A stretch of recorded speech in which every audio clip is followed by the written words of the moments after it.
On the fateful dawn of September 1st, 1939, Hitler directed the German Army and Air Force in a lightning-like campaign against Poland.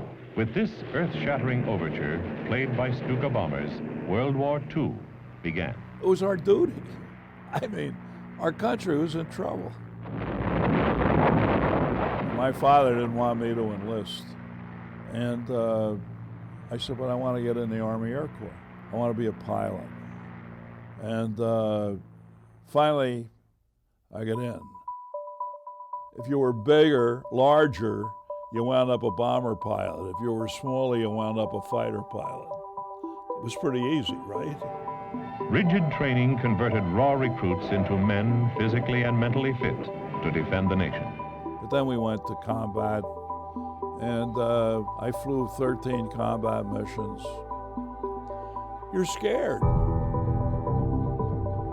I was 21, and we had 16 planes leave Goose Bay. Flying a B-24, over the Atlantic Ocean in the middle of winter, and got to the point of return, and the flight engineer came up to me and he said, Paul, we got a problem. I said, what? He said, I don't know how to transfer the fuel.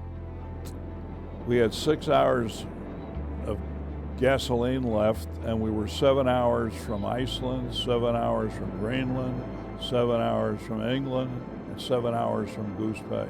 That's a bad situation. So what are we going to do? I said, we'll get on a horn, and I got on a radio with him, and we heard a voice say, there's a booster pump behind the pilot's cabin. It should be in the on position.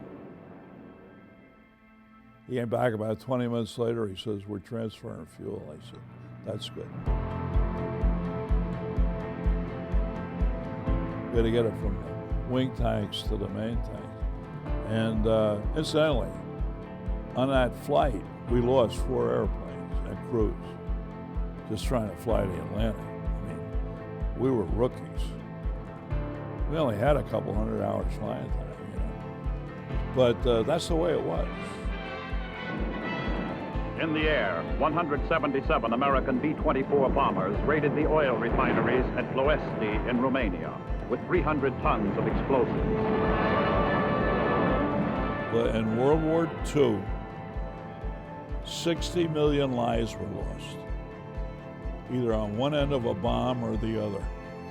I went to Normandy with my wife, and when I went into the cemetery at Omaha Beach, there's 9,500 young Americans buried there. And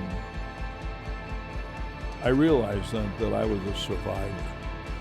These guys were the real heroes. Some people say, well, my dad never talked about what he did or anything. I think it's my job. Somebody has to tell the people what these plain vanilla guys that